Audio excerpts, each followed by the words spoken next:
Yes. Sebakije Emmanuel. Abasinga obungi mumanyidde mu direction eri ey'okubanga ntaddeko headphones. But leero ndi ku kintu kirala. Tuli mu kiseera ekya lockdown 42 days. Zitambula. Zitambula zitya. Julio zitambula zitya ng'abantu bangi nnyo essaawa eno tebalina bye bakola. Emirimu giweddewo, amakampani gasindisa abantu ewaka ne gabagamba tetwagala kuddamu balaba kubanga tulina okumaintaininga le 30% eya workforce eyatulagira gye baatulagira okubeera nayo. Abasinga obungi be bazizze ewaka babawadde promise nti buli kimu bwe kinaaba kiwedde mujja kudda ku mirimu. Naye okimanyi nti kampani senga ekimanya nti esobola okukola nga toliiwo kigenda kubeera kizibu nnyo okukomezebwawo. Kitegeeza bangi bagenda kweyongera okusula emirimu, okusubwa emirimu n'emirimu okugwawo. Ate amakampani agamu embeera egayinzizza obuzito temugula, mubeera waka, gongera okubaako bye gakola, ebintu tebitambula, tegafuna ssente. Olowooza gagenda bayimirizaawo gatya nga gabawo emirimu. Embeera bw'ogenda ogitunuulira olabira ddala nga kigenda kutwalako akadde bino byonna okuddamu okutereera abaana okweyongera okufuna emirimu. Ensi ezimu zirwanyerwanyeeko nga USA nayo yafiirwa emirimu miyitirivu nnyo omwaka oguwedde, but right now bo bagezezzaako okudda engulu. Mu nsi zaffe zino nga wano we tuli e Uganda ebintu si byangu, byeyongera okuba nga bitumyumyula. Essaawa eno gwayinza okuba ng'olaba vidiyo eno, abamu ku mmwe mulina ku ssente, abamu mukyalina emirimu. Ne waliyo baganda baffe essaawa eno bagraduatinga, emirimu giganye, tebalaba kyakola. Neebuuza nasomera bwereere. Abamu bali eyo naye olumu tebaagala nakwogera nti tebalina mirimu, naye nga bwe badde ewaka tukimanyi bulungi amaziga gabayitamu.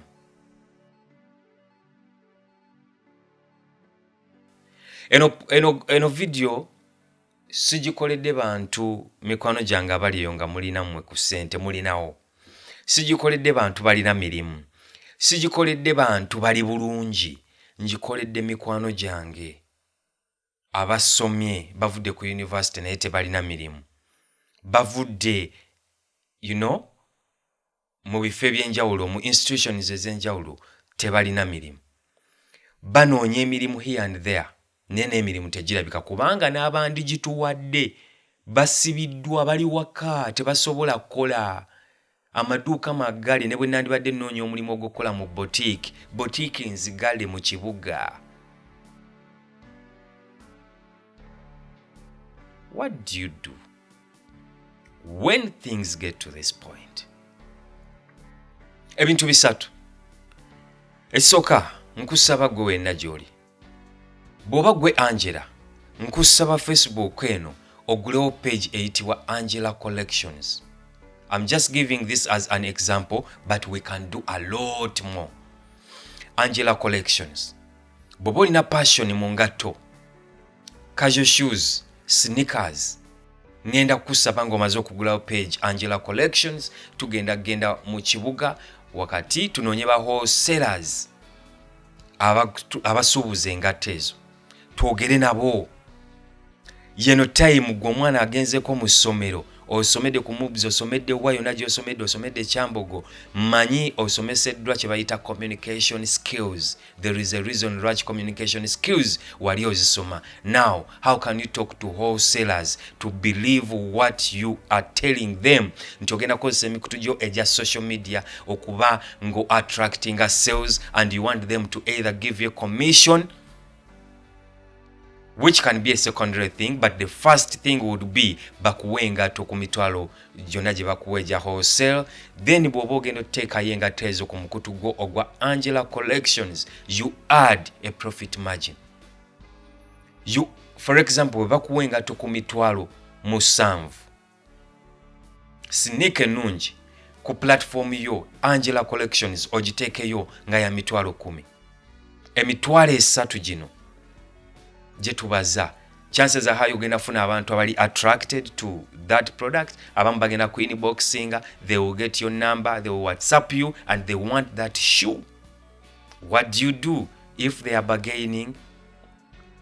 Tomanya oyinza okwekanga nga bagaininze n'obagiramu omutwalo and they make 90k. That is 20,000 gy'oli. Abasinga obungi tetumanyi ngeri ya kukuza platform zino za Facebook page yo nebange na following nene, naye tusobola okukozesa kye bayita engaging posts eziri engaging, ezireetera abantu commentinga no sharinga, ezo ziyitibwa engaging posts, ezireetera abantu okulikinga. Those are engaging posts.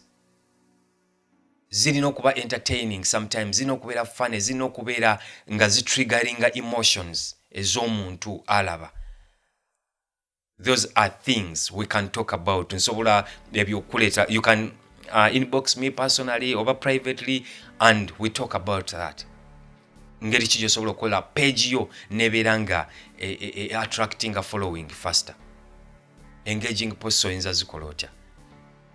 Because at least I've been there. I've nkuzizaako pages.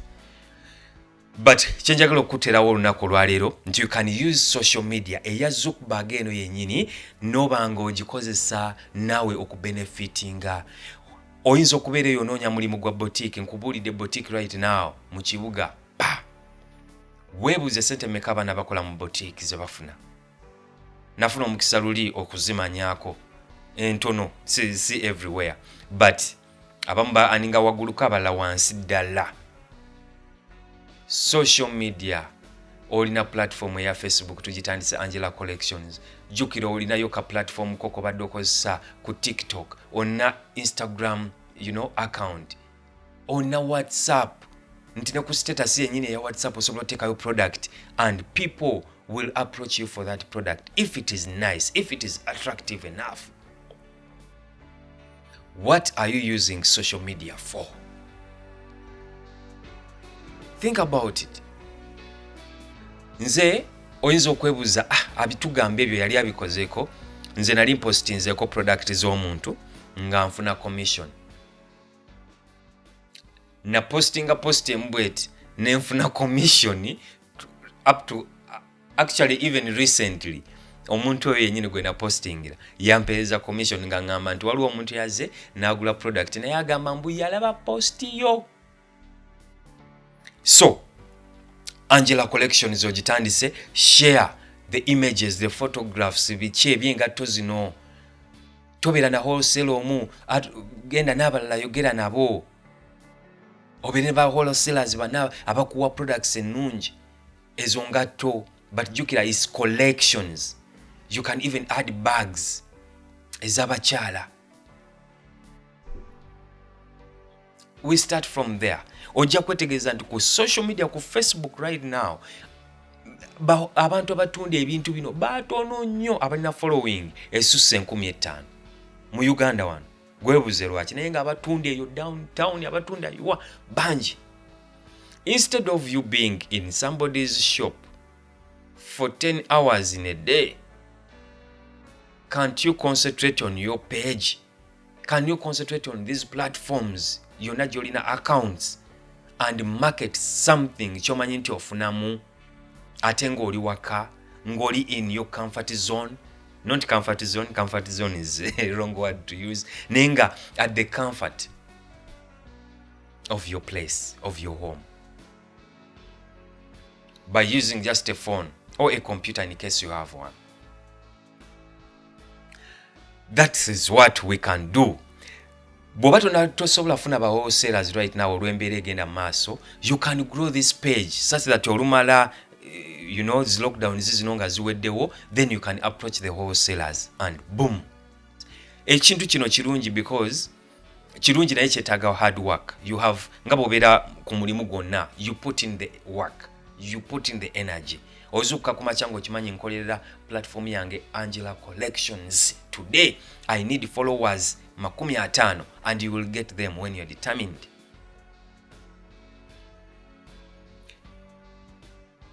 You don't have stock. You're using somebody else's stock to make a profit. You are not moving simanya nti ate transport ate banina okufuna transport bulunaku ate nze neeriisa ku mulimu ate bla bla bla, because you are doing all these things and the comfort of your desk. Ekyokusatu, you are not renting. You're not renting. This is not your stock. Use an opportunity you have. Mu crisis eneri war. Discover these opportunities and use them to make money. Emikutu gyonna gy'olina. Sanyusa abantu bw'olina TikTok following. Sanyusa abantu as you make money. Sanyusa abantu as you make money. Instagram, tekayo ebifaananyi byo ebinyuma, as you make money. On WhatsApp, bw'oba sharinga memes ku status yo, tekayo naye nga bw'otekayo product z'oli mu kupushinga. Mpadde example ya byakwambala, but waliwo ebirala. Osobola okuba nga otekayo suitcases, osobola okuba otekayo masimu, phones, nga yo platform yo ya masimu, naye nga you don't own stock. Abamu kumwe mulina skills ez'enjawulo, musomye, mugenze ku ssomero, mulina skills ez'enjawulo. You can write proposals bulungi nnyo, business proposals. You can write CVs ennungi. You can help people to write CVs. Abamu kumwe, you can help as far as consultation is concerned. Abantu basobola okuba consultinga ku bintu ebyenjawulo. Move to fiverr.com. Do freelancing kind of jobs now. You are home. Tuli waka. Genda ku mikutu nga fiverr.com oba Upwork, but I prefer fiverr.com because I've been there. Actually, I have an account there. Now osobola otandikayo account. Nze ndiyo nga buyer, but you can become a seller. Bw'oba graphics designer, yes, you can help people to design stuff. Abantu abasinga bwe tusoma wano mu ggwanga n'oba nga osomye graphics and designing, oba osomye web designing and app development, bw'osoma ebintu ng'ebyo abasinga obungi akatale tukanoonyeza wano mu Uganda. But ask yourself, companies mmeka zigenda okuhayaringa okukola website zaazo wano mu Uganda? Ntono. Oba okudevelopinga apps wano mu Uganda? Ntono. Mufulumya abaana 200 oba abaana kale 100. Mwenna munoonya emirimu wano mu Uganda. The jobs are not going to be here. Widen. Let's open our minds. Let's use the platforms abasajja bana abazungu ze ba creating to benefit, to have a share. Omukutu ogwo bw'oba oyagala okumanya bingi ebisingakaawo, I will host one of the guys abakozesa Fiverr mu Uganda right now, one of these days, ababuulire how much you can even make from Fiverr if you are active, if you are determined. So, that was number 2. Number 3, right now nga tuli mu kiseera kino tusobola okukola tutoring oba teaching. Tusobola okukola tutoring ne teaching. The platforms zosobola okujoininga no tutoring. Waliwo okumu abasobola okusomesa abantu oluzungu. Abamu kumwe musobola okusomesa abantu olufaransa. Okitegeera. So, opportunities zino zonna kweziri online. And some of them pay per hour. Pay per hour. So just imagine you are in Uganda, naye olina omuyitale gw'oyigiriza oluzungu. Ali eri mu Italy. Oba group y'abayitale gy'oyigiriza oluzungu. Bali eri waabwe. Okozesa computer yo waka.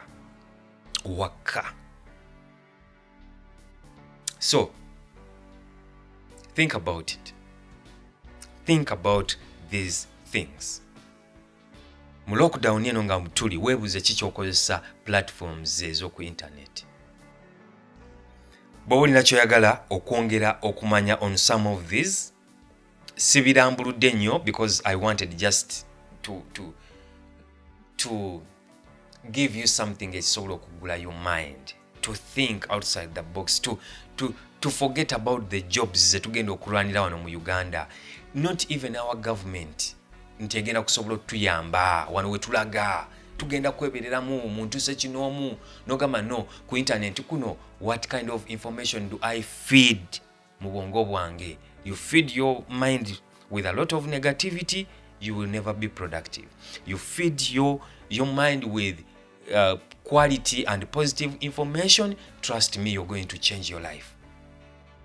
Mwetaga information endala ku bino ngenda kubaka abantu bemba hostingira ababikola bakolage nangeri ya kyeyo kikola nange nja kubako byenkulaga engeri yokola, but we can help each other get better and benefit from whatever is happening right now. It is a crisis, but there are so many opportunities eziri mu crisis eno ezisobola okukyusa obulamu